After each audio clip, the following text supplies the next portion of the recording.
Hello সবাইকে, আসসালামু আলাইকুম। Welcome back to my channel naturally Nafisa. আমি নাফিসা কানাডার অটোয়া থেকে আপনাদেরকে ওয়েলকাম জানাচ্ছি ঈদ ব্লগে। ঈদ মোবারক, ঈদ মোবারক, ঈদ মোবারক। প্রথমেই ক্ষমা চেয়ে নিচ্ছি, একটু দেরি হয়ে গেল ব্লগটা দিতে। প্রায় 10 দিন পর আপনাদের সাথে কিন্তু আমার দেখা হচ্ছে। এবার ঈদ ছিল ওয়ার্কিং ডেতে। ঈদের জন্য কি কি রান্না বান্না করেছি, কোথায় নামাজ পড়েছি, ঘোরাঘুরি করেছি, সব কিছু আপনাদের সাথে শেয়ার করব। এবার ঈদে আমার সেমাই পিঠা লিটারালি হিট হয়ে গিয়েছে। পাস্তা দিয়ে এই ফাঁকিবাজি সেমাই পিঠার রেসিপিটাও আপনাদের সাথে শেয়ার করব।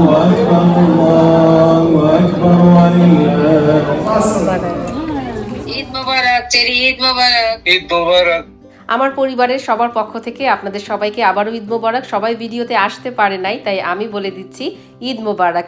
ঈদের জন্য এবার খুবই সামান্য রান্না বান্না করেছি, কারণ বললাম না যে ঈদটা ছিল এবার উইকডেতে, তো তেমন কিছুই করা হয় নাই। তবে উইকেন্ডে অনেক ফাটাফাটি মজা করেছি। আমার ইউনিভার্সিটির এক বড় আপুর বাসায় ঈদের দাওয়াত ছিল। খাবার তো মজা ছিলই, আপুর প্রেজেন্টেশন ছিল সেই মাশাআল্লাহ লেভেলের। আপনাদের সাথে শেয়ার করব। আই এম শিওর যারা আপনারা দাওয়াত করতে পছন্দ করেন আপনারা অনেক আইডিয়া পাবেন। আমি তো অনেক আইডিয়া পেয়েছি অ্যাটলিস্ট। তো চলেন ভিডিওটা শুরু করি। ব্লগটা আমি শুরু করেছিলাম শনিবার থেকে। এবার ঈদ পড়েছে একদম সপ্তাহের মাঝামাঝি বুধবারে। ফেসিয়াল করতে এসেছিলাম, দেখলাম ওরা মেহেদি লাগাচ্ছে এই পার্লারটাতে। অটোয়া থেকে যারা আমাকে ফলো করেন তাদের জন্য বলছি, এই দোকানটা ছিল বেইশোর মলের। ভাইস্যাজ বা ভিস্যাজ উচ্চারণ ক্ষমা সুন্দর দৃষ্টিতে দেখবেন। এবং আমি যার কাছ থেকে সার্ভিস নেই ওনার নাম সামিরা। এটা কোনো স্পন্সার্ড ব্লগ না, বাট আমি জানি আমি কোয়েশ্চেন পাবো, তাই আগে থেকেই বলে দিচ্ছি। ওয়্যাক্সিং, থ্রেডিং, ফেসিয়াল, আইব্রোজ এই সার্ভিসগুলো আমি করেছি, ওরা ভালোই করে। এই বেশর মলেই আরও কয়েকটা দোকানে কিন্তু আমি ট্রাই করেছি। তুলনামূলকভাবে এদের কাজ আমার পছন্দ হয়েছে, তাই ব্লগে আপনাদের সাথে শেয়ার করে দিলাম। এবার ঈদে স্টিকার মেহেদিটা ট্রাই করেছিলাম। এটা তো খুবই হাইপে ছিল, এক হাত $15 করে নিল। এমনি ডিজাইন দিলেও $15, স্টিকারেও $15। স্টিকারটা আমি ট্রাই করলাম। তো স্টিকারে সবচেয়ে ট্রিকি আমার যেটা মনে হয়েছে যে ইনিশিয়ালি আপনি যখন হাতে স্টিকারটা লাগাবেন, একটা প্লাস্টিক থাকে, ওই প্লাস্টিকটা তোলাটা খুবই ট্রিকি। আদার দেন দ্যাট এই হ্যাকটা আমার ভালো লেগেছে, স্পেশালি যারা আমার মতো মেহেদি লাগাতে পারে না, ডিজাইন করতে পারে না। তো ইনশাল্লাহ দেখবো আমি নিজে নিজে পারি কিনা ট্রাই করতে নেক্সট টাইম। এরপরে উইনার্সে ঢুকলাম। উইনার্সে দেখলাম ওদের খুব সুন্দর স্প্রিং কালেকশন চলে এসেছে। তো উইকেন্ডে একটা দাওয়াত আছে। ঈদের দিন ইউজুয়ালি কোনো দাওয়াত থাকলে কোনো কিছু না নিলেও হয়। আপনার বাসার কোনো ডেজার্ট বা সুইট জাতীয় কোনো কিছু আপনি নিয়ে যেতে পারেন। এগুলো জিনিস কিন্তু কানাডা থেকেই শিখেছি, আসলে সোশ্যাল এটিকেটস বলতে পারেন। তবে এই দাওয়াতটা ছিল উইকেন্ডে, তো আমি আপুর জন্য এই ফুড ডোমটা পছন্দ করলাম। আমি ফেসবুকে দেখেছি আপু খুবই শৌখিন, উনি আসলে দাওয়াত করতে, মানুষ খাওয়াতে খুব পছন্দ করেন। তাই আমার ইচ্ছাই ছিল যে আমি ফুড সার্ভিং রিলেটেড কিছু নিব। এই ব্ল্যাক ডোমটার ভিতরে রং বেরঙের ফ্রুটস রাখলে কিন্তু খুব সুন্দর লাগবে। TJX এর এই কার্ডটা আপনারা নিয়ে নেবেন, এটা কিন্তু ফ্রি, দোকানে চাইলেই ওরা দিয়ে দেয়। এই কার্ডটা থাকলে আপনি এক্সটেন্ডেড ওয়ারেন্টি টাইম পাবেন। যেমন নর্মাল কাস্টমারদের জন্য 15 দিন থাকে জিনিসপত্র ফেরত দেওয়ার, যদি আপনার পছন্দ না হয় উইথ ক্যাশব্যাক। আমার জন্য সেটা 30 দিন, কারণ আমার কাছে এই কার্ডটা ছিল। তো ইনফরমেশনটা শেয়ার করলাম। এরপরে ঢুকেছি আমি ওয়ালমার্টে। দেখেন সুন্দর টিউলিপ ফুল চলে এসেছে, খুবই ভালো লাগছিল, ফ্রেশ ছিল। অটোয়াতে কিন্তু খুব সুন্দর টিউলিপ ফেস্টিভ্যাল হয়। আমার যদি এবার যাওয়া হয় অবশ্যই ব্লগে আমি আপনাদের সাথে শেয়ার করব। ওয়ালমার্টে এসেছি, একটু গ্রোসারি পিক করব এবং ঈদের জন্য একটু কেনাকাটা করব। এবার ঈদে খুবই আমার সেমাই খেতে ইচ্ছা করছিল। পুরো রমজান মাসে আমি আমার বাসায় কোনো ডেজার্ট বানাই নাই, তো আমার খুবই ক্রেভিং হচ্ছিল যে সেমাই খাবো, সেমাই খাবো। এতক্ষণ খুঁজলাম এই ইন্টারন্যাশনাল আইলে ওয়ালমার্টে, ওদের কোনো সেমাই নাই। ইউজুয়ালি পাকিস্তানি ব্র্যান্ড শানের লাল সেমাইটা কিন্তু ওয়ালমার্টে থাকে, বাট ওদের এখানে আজকে নাই। একজন ভদ্রলোক ওয়ালমার্টে কাজ করে, উনি আমাকে হেল্প করলেন। অনেক সময় পর উনি আমাকে এটা এনে দিলেন যে দেখো ভার্মিসিলি, এটা কিন্তু পাস্তা। এই পাস্তা ছাড়া ওদের আর কিছুই নাই ভার্মিসিলি নামে। তো যাই হোক, মনটা খারাপ করে বাসায় চলে গেলাম। এটা পরদিন ছিল। আমার মেহেদির কালারটা দেখেন, একদম ডার্ক খয়েরি কালার এসেছে। ইউজুয়ালি আমার হাতে কিন্তু খুব সুন্দর মেহেদির কালার উঠে আলহামদুলিল্লাহ, বাট এটা আসলে মেহেদিটাই এরকম ছিল যে লাল কমলা কালার আসে নাই, খয়েরি কালার এসেছে। ঈদের দিন পর্যন্ত রং ছিল ওটাতেই আলহামদুলিল্লাহ। তো বিদেশে দেখেন কত কিছু আমাদেরকে প্ল্যান করতে হয় ঈদের দিন একটু আনন্দ করার জন্য। তো আজকে ছিল রবিবার, আমি একটু রান্না করে নিচ্ছি। ফ্রিজ থেকে একটা পোয়া মাছের প্যাকেট বের করলাম, কারণ আরও তো 2-3টা দিন রমজান আছে, খেতে হবে বাসায়। তো এখানে পেঁয়াজ দিয়ে আমি পোয়া মাছটা একটু সুন্দর করে আমি ভুনা করে নিলাম। তো এভাবেই আসলে আমার খাওয়া উচিত ছিল। তারপর হঠাৎ করে কি যেন মনে হলো, আমি এটাতে একটু সবজি অ্যাড করে দিয়েছি, ফুলকপি আলু দিয়ে। এটাও ভালো হয়েছে, একটু ঝোল ঝোল। তবে হ্যাঁ, পোয়া মাছটা সবসময় পেঁয়াজ দিয়ে চচ্চড়িটাই ভালো লাগে, আপনারা ওভাবেই খাবেন। সবজি দিলে না বেশি ভালো লাগে না। আমি ওই ফাঁকি মারার জন্য আসলে সবজি প্রোটিন একসাথে রান্না করে ফেলেছি, যেন আমাকে আর কিছু রান্না করতে না হয় ঈদের আগে পর্যন্ত। তো যাই হোক, ঈদের জন্য আমি একটা নাস্তা বানাচ্ছি, মাশরুম চিকেন প্যাটিস। এখানে মাশরুমকে আমি পেঁয়াজের সাথে একটু সটে করে নিলাম। তারপরে দেখেন এই মশলাগুলো অ্যাড করেছি, ধনে, জিরে, কাশ্মীরি রেড চিলি, তারপরে রেড চিলি ফ্লেক্স এবং একটু গরম মশলা অল্প অল্প সামান্য সামান্য করে অ্যাড করেছি।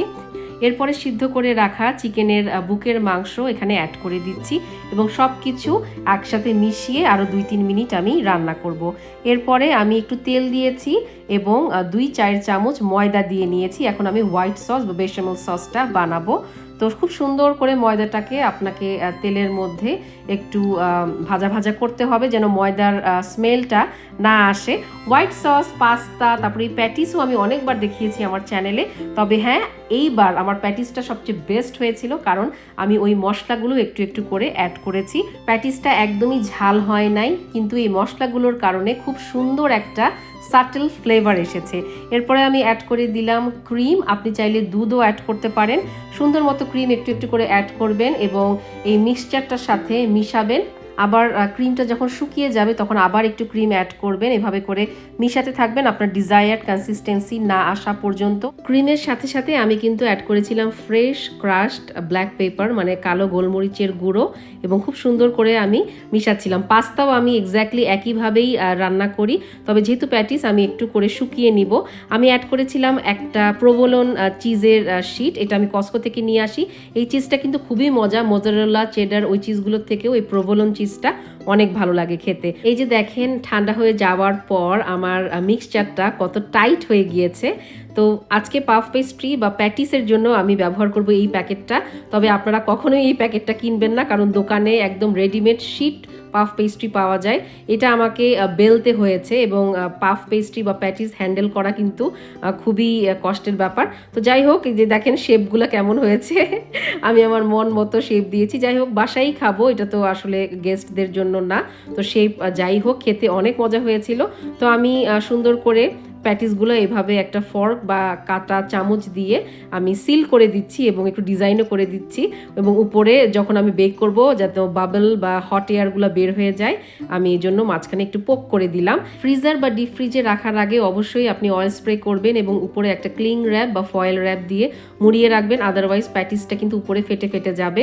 তারপরে ঠান্ডা হয়ে গেলে জিপলক ব্যাগে আমি ভরে রেখেছি।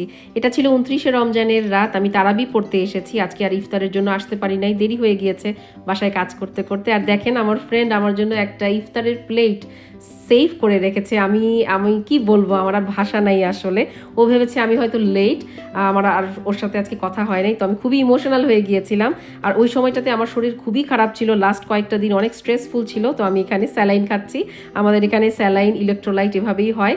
আপনি জাস্ট পানির মধ্যে ট্যাবলেটটা দিবেন এবং ট্যাবলেটটা ডিজলভ হয়ে যায় এবং খুব এনার্জি পাওয়া যায়। আসলে আমাকে ফার্মাসিতে যেতে হয়েছে, কারণ আমার শরীরটা অনেক খারাপ হয়ে যাচ্ছিল।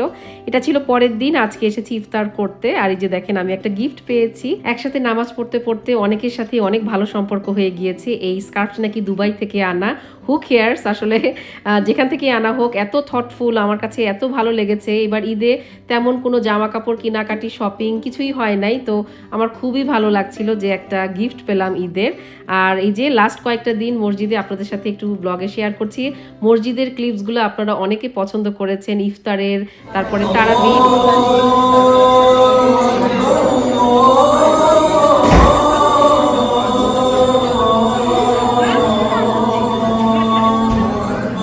এবারকার মতো শেষ ইশার আজানটাও আপনাদের সাথে শেয়ার করে দিলাম। আলহামদুলিল্লাহ, আমি খুবই গ্রেটফুল এই মসজিদটার জন্য। আমার রমজান মাসটা অনেক ভালো গিয়েছে। তো আগামীকালকে আমাদের ঈদ। এই যে দেখেন, রাতের বেলা আমি রান্না করছি ডেজার্ট। আজকে আমি সেমাই পিঠা বানাবো, আর এই পাস্তাটা আমি ব্যবহার করেছি ওরজো পাস্তা। এটা সব দোকানে আপনারা পাবেন, সুপার স্টোর, ওয়ালমার্ট, আমি মেট্রো থেকে নিয়েছি। কেউ বুঝতে পারে নাই, বড় বড় রাঁধুনিরাও, আমার ফ্রেন্ড যারা আছে তারাও বুঝতে পারে নাই। সবাই বলতেছে এত কষ্ট করছো তুমি, একটা একটা করে সেমাই কাটছো। পরে আমি যখন বলছি এটা পাস্তা দিয়ে বানানো, আমার চ্যানেলে কিন্তু অলরেডি ভিডিও আপলোডেড আছে, এটার একদম ডিটেইল ভিডিও কয়েক বছর আগের, আমি থ্যাঙ্কসগিভিংয়ে করেছিলাম। এখানে আমি 1 লিটার দুধ এবং 1 লিটার ক্রিম অ্যাড করেছি এবং একটু আমি 2-3টা জাল দিয়ে নিব, 2-3টা বলক বা বয়েল আসবে। দারচিনি এলাচি অ্যাড করেছি দুধে। আর এখানে এই পাশে আরেকটা পাতিলে আমি গুড়, পাটালি গুড় মেল্ট করে নিচ্ছি, ওখানেও আমি দারচিনি এলাচি অ্যাড করেছি। আর এই যে দেখেন আমার পাস্তাগুলো সিদ্ধ হয়ে গিয়েছে। পাস্তাগুলো মাস্ট আলাদা করে সিদ্ধ করবেন, দুধের মধ্যে দিয়ে সিদ্ধ করতে যাবেন না, কারণ পাস্তা থেকে কেমন একটা র ফ্লেভার আসে, ওই ফ্লেভারটা আপনাদেরকে রিমুভ করতে হবে। এরপর আমি অ্যাড করে দিচ্ছি ডেসিকেটেড কোকোনাট। এই কোকোনাট ফ্লেক্সগুলো আমি নিয়ে আসি সুপার স্টোর থেকে, sweet and desiccated coconut flakes আমি এখানে ব্যবহার করছি। বেশি করে নারিকেল দিয়ে দিলাম, আমরা নারিকেল আর গুড় এই কম্বিনেশনটা কিন্তু খুব পছন্দ করি বরিশালের আমরা। তো যাই হোক, আমার 2টা মিক্সচারই রেডি হয়ে গিয়েছে, আমি পাশের চুলায় রেখে দিয়েছি একটু ঠান্ডা হবার জন্য। এই গুড় আর দুধ যখন 80 to 90% ঠান্ডা হয়ে যাবে তখন আমি এদেরকে একসাথে মিশাবো, দেন আবার চুলায় লো টু মিডিয়ামে আমি আস্তে আস্তে জাল করব। তো এইভাবে করলে কখনোই দুধটা ফেটে যাবে না গুড় দিলে। আরও আমি অ্যাড করব এই পাউডার মিল্কটা, আমি অলওয়েজ সুপার স্টোর থেকে এই নো নেইমের পাউডার মিল্কটা নিয়ে আসি, এটা অনেক সস্তা, কম দাম কম্পারেটিভলি, এবং কাজ হয়ে যায়, রোস্টেও আমি ব্যবহার করি।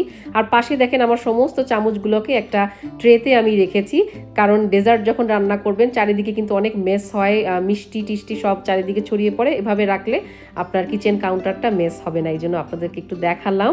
তো এই যে দেখেন খুব সুন্দরভাবে মিশে গিয়েছে, এবং আমি কিন্তু আরও 5 থেকে 6 tablespoon brown sugar add করেছিলাম, কারণ আমার মনে হচ্ছিল যে এনাফ মিষ্টি হয় নাই গুড়ের, তাই আমি ব্রাউন সুগার অ্যাড করেছি এবং পারফেক্ট কালার চলে এসেছে। তো আমি এখন অ্যাড করে দিচ্ছি বেশি করে গুঁড়া দুধ। আপনি চাইলে নিডো বা ফুল ক্রিম পাউডার মিল্ক ওগুলোও ব্যবহার করতে পারেন, বাট ওগুলো একটু এক্সপেন্সিভ পড়ে, তাই আমি অলওয়েজ এটাই ব্যবহার করি এবং পারফেক্ট রেজাল্ট আসে। ঈদের দিন সকালবেলা আলহামদুলিল্লাহ সবাইকে ঈদ মোবারক, যদিও দেরি হয়ে গিয়েছে। তো এই যে দেখেন আমি এভাবে চুলায় রেখে দিয়েছিলাম একদম ঢাকনা ছাড়া, খুব সুন্দর সর পড়েছিল। তো সকালে তো মিষ্টি খেয়ে যেতে হয়, এটা সুন্নাত। তো আমি শুধু মিষ্টি না, আমি একটা স্যান্ডউইচও খাচ্ছি, একটু চাও খাচ্ছি, কারণ নামাজটা পড়ে আসবো, তারপরেই শুরু হবে আমার মিটিং। আজকে আমি জাস্ট নামাজের জন্য 2 ঘন্টা অফ নিয়েছি।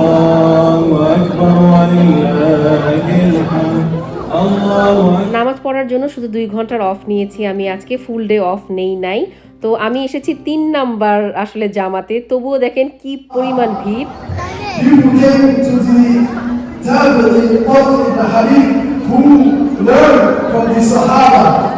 ঈদের নামাজের পর খুতবা শুনতে হয়, এটা সুন্নাত না ওয়াজিব এটা আমি ভুলে গিয়েছি। নামাজ পড়ে সবার সাথে কোলাকুলি করে বাসায় চলে এসেছি। খারাপই লাগছিল যে মসজিদটা গত 1 মাস এত মানুষে গম গম করতো, আজকে ঈদের নামাজের পর একদম খালি। অফিস ছুটির পর আমি কিচেনে আসলাম, সেমাই পিঠাটা আমি সবগুলো ট্রেতে বেড়ে নিয়েছি। এই বড় ট্রেটা যাবে আগামীকালকে, আমার অফিসে একটা ফান্ড রেজিং ইভেন্ট আছে, তো সবাই অনেক পছন্দ করেছে, আরও 2-1টা ফ্রেন্ডকেও আমি দিয়েছি সেমাই পিঠা, এবং ভালোই বিক্রি হয়েছে আমার সেমাই পিঠা আলহামদুলিল্লাহ। আর এই যে দেখেন এখানে আমি প্যাটিসটাও আপনাদেরকে দেখাচ্ছি, কত ক্রিস্পি হয়েছে, যদিও আমি কিন্তু এয়ার ফ্রায়ারে ভেজেছি, এবং ভিতরের মিক্সচারটা আসলেই অনেক মজা লাগছিল। আমি একটু চা আর প্যাটিস খেয়ে নিলাম, কারণ এখন যাব একটু ঘোরাঘুরি করতে ঈদের দিন রাতের বেলা, তো ওই জন্য বাসায় আর কোনো ঝামেলা করি নাই। তো আমি এখন আসলে ঠিক করছিলাম যে কি অর্নামেন্টস পরবো, এই ড্রেসটার সাথে 3 রকমের গয়নাগাটি যায়, তো পরে অনেক চিন্তা ভাবনা করে এইটাই আমি সিলেক্ট করলাম। অলডো থেকে অনেক বছর আগে আব্বু এটা কিনে দিয়েছিল আমাকে, কানের দুল আর নেকলেস। তো এই যে দেখেন আমি রেডি হয়ে গিয়েছি। তো যেই বাসায় গিয়েছিলাম ওখানে আর বেশি ভিডিও করা হয় নাই, তো অনেক খাওয়া দাওয়া করেছি আলহামদুলিল্লাহ, অনেক এনজয়ও করেছি ঈদের দিনটা। তো আসলে বাংলাদেশের মতো তো আর আমাদের এখানে ঈদ হয় না। আর এই যে দেখেন সেই শনিবার থেকে কিন্তু প্ল্যান করতে হয়েছে যেন ঈদের দিন একটু এনজয় করতে পারি, নামাজটা পড়তে পারি। তো এরকমই হয় আসলে। প্রথম ঈদটা আমার অনেক খারাপ ছিল, আমার পরীক্ষা ছিল, কোনো প্রিপারেশন আগের থেকে করি নাই। এরপরের ঈদগুলো আস্তে আস্তে ভালো হয়েছে। তো এই যে বৃহস্পতিবার অফিস থেকে এসে আমি একটু পোলাও রান্না করলাম, আসলে নিজের রান্না তো নিজের রান্নাই অনেক মজা হয়েছে। ঈদ মোবারক সবাইকে, ঈদ মোবারক। ঈদ মোবারক আব্বু,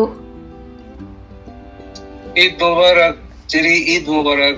ঈদ মোবারক সবাইকে, শুভেচ্ছা। ওকে, সবাই ভালো থাকো, এই দোয়াই করি। আচ্ছা ঠিক আছে। গতকাল ঈদের দিন বেশি কথা হয় নাই আম্মুদের সাথে, আম্মুরা এবার ঈদ করছে ইন্ডিয়ার দার্জিলিং শিলিগুড়িতে। তো এই হয়েছে দুনিয়া, বুঝছেন, সবাই সবার মতো এনজয় করতে থাকবে, তাই আমরা যারা প্রবাসী আমাদেরকেও আমাদের মতো করে চেষ্টা করতে হবে এনজয় করার। আমার গলার আওয়াজ শুনে বুঝতে পারছেন যে কি পরিমাণ অসুস্থ আমি ছিলাম ওই টাইমে, মানে গলা ভেঙে একদম শেষ। তো যা বলছিলাম যে রাত 12টা বাজে কিন্তু অফিস থেকে এসে রান্না করেছি, আম্মু আব্বুর সাথে একটু কথা বললাম, আজকে একটু বাইরে হাঁটতেও গিয়েছি অনেক দিন পরে। তো তো অনেক মজা হয়েছিল। আমি আমার ফ্রিজে রান্না করা ছিল মাংস, আমি পুরোটা মাস আপনাদেরকে বলেছি যে আপনারা এভাবে মাংস রান্না করে ফ্রিজারে রাখবেন, অ্যান্ড দেন চটপট আমি ছোট ছোট আলু দিয়ে, নতুন আলু দিয়ে রান্না করে ফেলেছি। এই তেহারি বলেন অথবা বিরিয়ানি বলেন, খুব মজা হয়েছিল। এটা ছিল শুক্রবারে, একটা দাওয়াত ছিল ইউনিভার্সিটির বড় আপুর বাসায়, বললামই তো ভিডিও শুরুতে। তো দেখেন আপুর বাসা মাশাল্লাহ খুবই সুন্দর করে উনি সাজিয়েছেন। এবং খাবারের কথা কি বলবো, যে প্রত্যেকটা খাবার অনেক মজা ছিল এবং প্রেজেন্টেশন খুবই ভালো ছিল। এটা ছিল জালি কাবাব, তারপরে পাস্তা ছিল, এখানে নান রুটি ছিল, এটা ছিল বিরিয়ানি, চিকেন বিরিয়ানি, এবং এই পাশে ছিল চিকেন, এটা মনে হয় একটা হোয়াইট চিকেন টাইপের ছিল, মালাই চিকেন অর সামথিং, নামও লেখা ছিল। আসলে আমি খুব তাড়াতাড়ি একটু করে ভিডিও করছিলাম, কারণ এই দাওয়াতগুলোকে বলে ওপেন হাউস, মানে ধরেন সন্ধ্যা 6টা থেকে রাত 12টা পর্যন্ত এরকম টাইম দেওয়া ছিল। তো গেস্টরা আসছে, আপুরা খাবার রিফিল করছে, তো সবাই গল্প করছে, আবার চলে যাচ্ছে গেস্টরা কিছু কিছু, তো এরকম মানে ওপেন হাউস টাইপের। ওপেন হাউসকে বাংলায় কি বলে আমি জানি না। তো এই ধরনের দাওয়াত আমি কানাডাতে এসেই আসলে এক্সপেরিয়েন্স করেছি, বাংলাদেশে আমার এরকম এক্সপেরিয়েন্স ছিল না। বিদেশের মাটিতে হেল্পিং হ্যান্ড ছাড়া এই ধরনের ওপেন হাউস হোস্ট করা কিন্তু অনেক কষ্টের, বাট তারপরও সবাই করে, কারণ এই যে ধরেন আজকে উইকেন্ড, অনেক বাসায় কিন্তু দাওয়াত আছে, সবাই যেন সব দাওয়াত অ্যাটেন্ড করতে পারে, এই জন্যই এই ওপেন হাউসগুলো অ্যারেঞ্জ করা হয়। আর এখানে আমি সেমাই খেয়েছি, বললাম না যে সেমাই খাওয়ার জন্য মনটা একদম আনচান করতেছিল এইবার, তো এই বাসায় আমি সেমাই খেয়েছি। আরও খেয়েছি এই ভেলপুরি, আমার কিন্তু ফুচকার থেকে ভেলপুরি বেশি ভালো লাগে। তো এই যে দেখেন আমি আপনাদেরকে ভেলপুরি বানিয়ে দেখাচ্ছি, আপু আবার একটা প্লাস্টিকের সিরিঞ্জের মতো জিনিসে তেঁতুলের টকটা দিয়েছিল, তো আমি এখানে বানিয়ে দেখাচ্ছি। এই ভিডিওটা আমাকে আবার আরেক সিনিয়র আপু আমাদের বুয়েটেরই, উনি নিয়ে দিয়েছে, তো আমরা সবাই ফান করছিলাম। এটা ছিল একটা তেঁতুল আর অরেঞ্জের একটা জুস, আর তিরামিসুটা অনেক মজা হয়েছে, আর লাড্ডু দিয়ে একটা খুব মজার ডেজার্ট ছিল। আপু আমাদেরকে সালামি দিয়েছে, আর এটা ছিল আমার আউটফিট। আমার ঈদের ব্লগটা ভালো লেগে থাকলে কমেন্টে অবশ্যই ঈদ মোবারক লিখবেন। যারা নতুন চ্যানেলটা সাবস্ক্রাইব করবেন, লাইক করবেন, কমেন্ট করবেন। বাই।